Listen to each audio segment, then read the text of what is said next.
पश्चिम बंगाल की मुख्यमंत्री ममता बनर्जी ने प्रयागराज में जारी महाकुंभ को लेकर एक विवादित बयान देकर सियासी भूचाल खड़ा कर दिया है। उन्होंने महाकुंभ को मृत्यु कुंभ करार देते हुए कहा कि यह अब महाकुंभ नहीं रहा बल्कि मृत्यु कुंभ बन गया है। विधानसभा में बोलते हुए ममता बनर्जी ने सरकार पर महाकुंभ में बदइंतजामी और कुप्रबंधन का आरोप लगाया। उन्होंने कहा कि सरकार ने कोई उचित योजना नहीं बनाई, जिससे लाखों श्रद्धालु भारी परेशानी का सामना कर रहे हैं।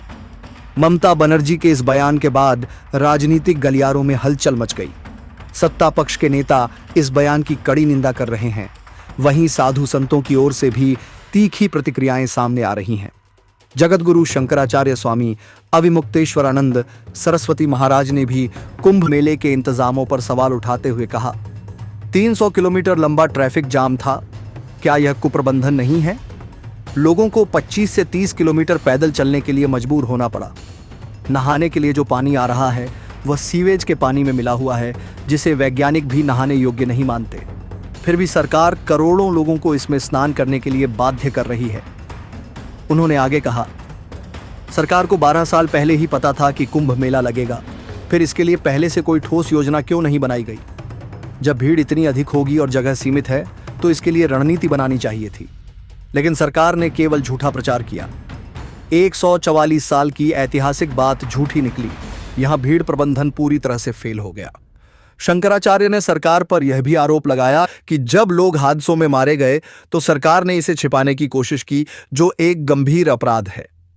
उन्होंने कहा कि अगर कोई कुंभ के हालात को देखकर इसे मृत्यु कुंभ कहता है तो हम इसका विरोध नहीं कर सकते। इसी मुद्दे पर ममता बनर्जी ने आगे कहा, महाकुंभ और मां गंगा के प्रति मेरी पूरी श्रद्धा और सम्मान है, लेकिन सच यह है कि सरकार ने कुंभ के लिए कोई उचित इंतजाम नहीं किए। इसकी वजह से बड़ी संख्या में निर्दोष लोगों की मौत हो गई। उन्होंने सरकार पर वर्गभेद करने का आरोप लगाते हुए कहा कि अमीरों के लिए विशेष कैंप बनाए गए हैं, जहां एक रात का किराया 1 लाख रुपए तक है, लेकिन गरीबों के लिए कोई उचित व्यवस्था नहीं की गई। ममता बनर्जी ने सरकार को कटघरे में खड़ा करते हुए कहा कि इस तरह के बड़े धार्मिक आयोजनों में भगदड़ की आशंका हमेशा बनी रहती है, लेकिन इस बार सरकार ने सुरक्षा और प्रबंधन को लेकर कोई पुख्ता इंतजाम नहीं किए। क्या सरकार इस कुप्रबंधन की जिम्मेदारी लेगी? क्या श्रद्धालुओं की मौतों का जवाब देगी? अब इस मुद्दे पर राजनीति और धर्मगुरुओं की ओर से प्रतिक्रियाओं का सिलसिला जारी है। देश विदेश की हर बड़ी खबर से जुड़े रहने के लिए अभी हमारे चैनल को सब्सक्राइब करें और बेल आइकन दबाएं, ताकि कोई भी महत्वपूर्ण खबर आपसे न छूटे।